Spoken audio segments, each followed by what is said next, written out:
یہ رمضان المبارک کا مہینہ اللہ کی طرف سے مہمان بن کر تشریف لا چکا ہے۔ حدیث میں بات آتی ہے کہ رمضان المبارک کا مہینہ سفارشی بنے گا ہمارے حق میں یا ہمارے خلاف بغاوت پر اتر آئیں گے۔ یہ کس کے لیے ہے؟ جبکہ اس مہینے کی ہم نے قدر کی ہوگی اور ہم اس مہینے کی خاطر تواضع کی ہوگی۔ جس طرح ہمارے پاس کوئی مہمان آتا ہے، ہمارے رشتہ دار، ہمارے عزیز و اقارب یا ہمارے کوئی دوست یا ہمارے کوئی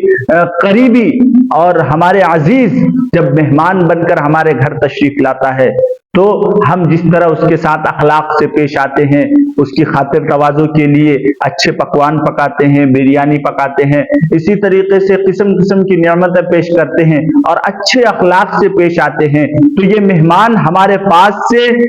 جاتے وقت ہمیں دعائیں دیتے ہوئے جاتا ہے کہ اللہ تمہارے گھر کو آباد کرے، اللہ تمہارے ہر کام کو سنوارے۔ تو اس طرح دعا اس کے دل سے نکلتی ہے۔ اسی طرح یہ رمضان المبارک کا مہینہ اللہ کا مہمان بن کر ہمارے بیچ تشریف لا چکا ہے اور آج پہلا رمضان المبارک ہے۔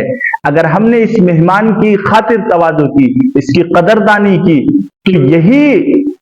رمضان المبارک کا مہینہ ہمارے لیے کل قیامت کے دن سفارشی بنے گا اور جنت میں لے جانے کا سبب اور ذریعہ بنے گا۔ اگر ہم نے اس کی ناقدری کی اور 11 مہینے جیسے گناہوں میں گزارے، 11 مہینے جیسے لاپرواہی میں کھاتے پیتے گزار دیے، ایسے ہی اگر یہ مہینے بھی ہم نے گزار دیے تو یہی رمضان المبارک کا مہینہ ہمارے خلاف گواہی دیں گے اللہ کی عدالت میں اور جہنم میں لے جانے کا سبب اور ذریعہ بنے گا۔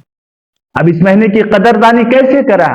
اس مہینے کی قدردانی یہ ہے کہ اس مہینے میں ہم روزہ رکھیں، اللہ کی رضا کے لیے بھوکا پیاسا رہیں، اور اگر اس میں کوئی دقت اور پریشانی آتی ہے، بھوک پیاس لگتی ہے تو صبر کریں۔ اللہ کے نبی صلی اللہ علیہ وسلم کی روایت میں آتا ہے کہ یہ مہینہ صبر کا مہینہ ہے اور صبر کا بدلہ جنت ہے۔